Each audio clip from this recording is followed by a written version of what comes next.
Yo, what's going on, guys? It's Mikey back here, and today we're going to be recapping the Hawks-Hornets play-in game from last night. The Hawks steamroll the Hornets 132-103 at home. The Hawks now have won 20 out of their last 21 games at home, and it's becoming a real weapon for the Hawks. Obviously, the play-in game now against the Cavs won't be, but we'll get to that game after this preview of that game. But for the Hornets, last year in the play-in, they needed to have motivation from last year. They got blown out by 30 by the Pacers. They showed up. They didn't have the playoff mentality or that one-game elimination mentality. And it seemed like it was the same reason today. They talked about how Coach James Borrego put a picture of the score of the last play-in game in the locker room. And, I mean, he should just put another picture of this score, too. 132-103 is pretty bad. So the Hornets really have some stuff to do in this offseason with Miles Bridges, with P.J. Washington, with Gordon Hayward. There's been rumors that they've been linked to Russell Westbrook. So they have a big offseason coming with Miles Bridges especially. So who knows what's going to happen with this team, but they need a center. And this team just doesn't play defense at all. Hawks score 132 points. We had a 42-point third quarter led by DeAndre Hunter, who scored, it was 17 points in the quarter, I believe, and he was making everything. He was aggressive, he had confidence, and this is a really good game from DeAndre Hunter in a one-game elimination game, especially in a playoff-type scenario.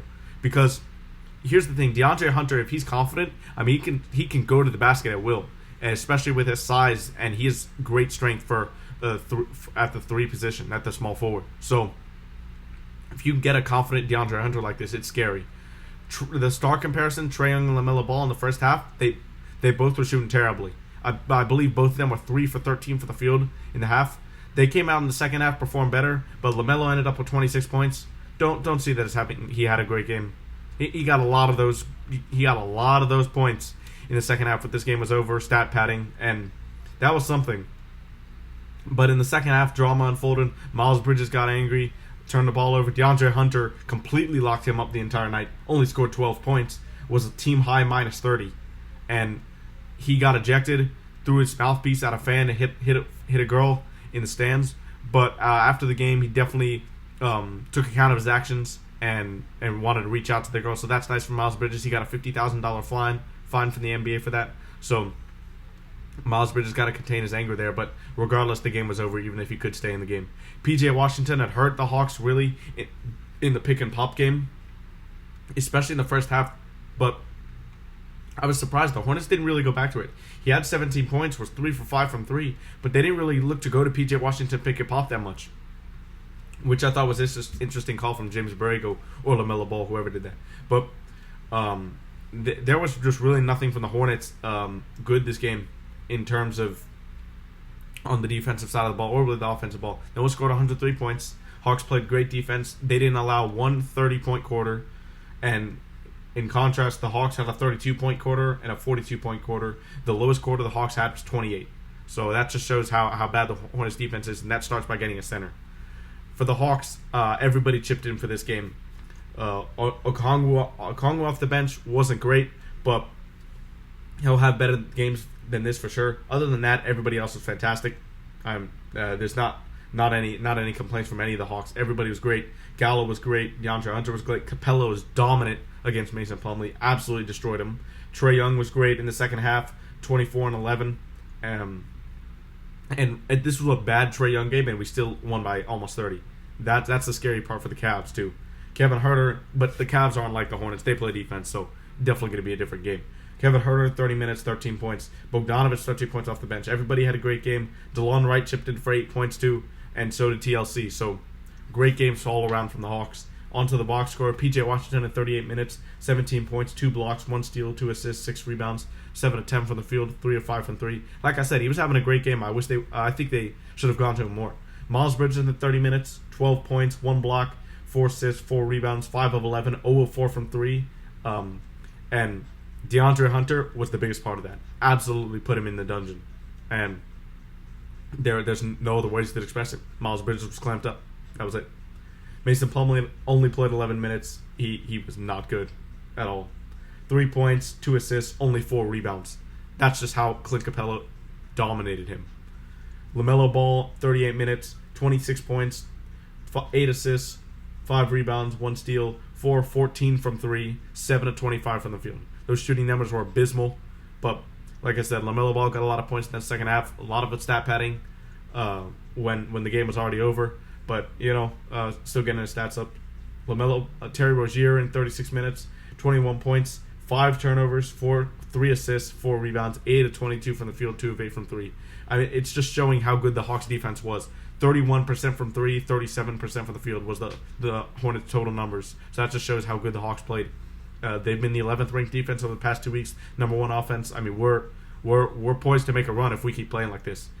Jalen McDaniels in 26 minutes off the bench, 7 points, 1 assist, 4 rebounds, 2 of 6 from the field, 2 of 4 from 3. Cody Martin, 22 minutes, 2 points, 2 steals, 1 assist, and 6 rebounds. Montrezl Harrell, who has hurt the Hawks in a lot of these matchups in the past, wasn't as dominant. 9 points, 3 rebounds. Kelly Oubre in 16 minutes. Didn't hurt anybody, but didn't have a good game either. 3 points, 3 rebounds, 1 of 5 from the field, and 1 of 4 from 3. And then Isaiah Thomas in 6 minutes had 3 points, 1 assist, 2 rebounds. Great to see him on the court getting playoff minutes, but unfortunately was not productive in those minutes. For the Hawks, Danilo Gallinari in 30 minutes, 18 points, 2 assists, 3 rebounds, 7 of 12 from the field, 2 of 5 from 3. Great night from Gallo, efficient shooting. We're going to need him to be better on the boards, though. Better on the rebounds, especially against a big Cavs team. DeAndre Hunter in 30 minutes, excellent game. 22 points, 2 assists, 7 rebounds, 9 of 16 from the field, and 2 of 4 from 3.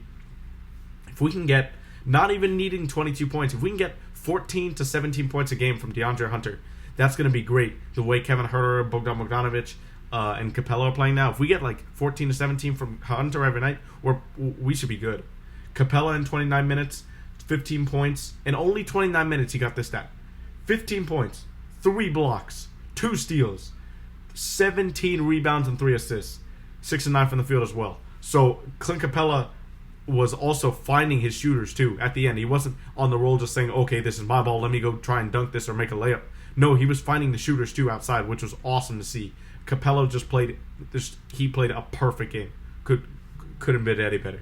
Trae Young in 34 minutes. He was the high minute guy on the team. All the rest played only around. All the rest of the starters played a maximum of 30 minutes, and Bogdanovic only 25 minutes. So our guys should be well rested for the Cavs game. Trae Young in 34 minutes, 24 points, 1 block, 1 steal, 3 turnovers, 11 assists, 3 rebounds, 8 of 24 from the field, 1 of 7 from 3. Obviously, Trae Young's not going to shoot 1 for 7 from 3 all the time. The Hornets aren't a good defensive team, so it wasn't like they were playing good defense on Trae. But they were trapping him for a majority of the time in the first half. That just shows the adjustment that Trae Young was able to make at halftime. Kevin Huerter, 30 minutes, 13 points, 4 assists, 1 steal, 5 rebounds, 3 of 4 from 3, and 5 for 9 from the field. He was really hot, starting 3 of 3 from 3 in the first half, but wasn't as aggressive in the second half. Hopefully, we can see an aggressive Kevin Huerter for a whole second half or a whole game next time. Onyeka Okongwu in 17 minutes, only 3 points, 4 rebounds, but he'll have better games than this for sure, and especially against, like I said, the Cavs have a great front court. We're going to need everybody on the front court to have a great game to shut down the rebounding and the rim protection for the Cavs. Kevin Knox played 2 minutes. Jalen Johnson got minutes too in 3 minutes. He hit a 3. Gorgie Zhang hit his 3-point tradition in 2 minutes. Bogdan Bogdanovic in 25 minutes, 13 points, 1 steal, 1 assist, 2 rebounds, 3 of 7 from the field, and 4 of 9. 3 of 7 from the 3 and 4 of 9 from the field. And you'll see Bogdanovic be more aggressive than this most nights, but he didn't really need to.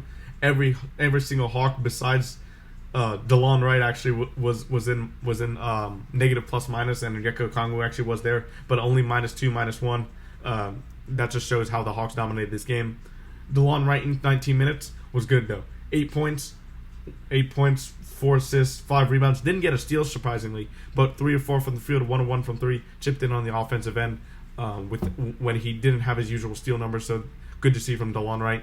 Hopefully he can be more aggressive when he needs to be. And Timothy Luwawu-Cabarrot in 60 minutes was productive. 8 points, 5 rebounds, 3 of 5 from the field, and 2 of 2 from 3. Skylar Mays also added in a bucket in 3 minutes. But overall, this game was a blowout. Not much to take. The Hawks shot over 50% from 3 and 52% from the field. So that just shows you the majority of the story there. We forced 14 turnovers from the Hornets as well. So This is just an all-out dominant performance. Now the Hawks will face the Cavs on Friday at Cleveland. So it's going to be hard. The Hawks have not been a great road team this year, but we weren't a great road team last year, and we saw what we did on the road in the playoffs. Took every game won. So anything could happen. The Hawks are playing really well right now. Like I said before, first-ranked offense, 11th-ranked defense. With those numbers, we should be able to beat the Cavs and move on to face the Heat in the first round. Hopefully, we'll be back with a recap for the Cavs game, celebrating a win. I'll be back with the recap regardless, whether it's a loss or a win. But hopefully, we'll be celebrating a win, and definitely keep an eye out for some new content on channel at playoff time, such as playoff predictions when the play-in is done and stuff like that. So keep an eye out, and I'll speak to you guys in the next one. Thanks for listening. Don't forget to like, comment, and subscribe, and I'll see you in the next one.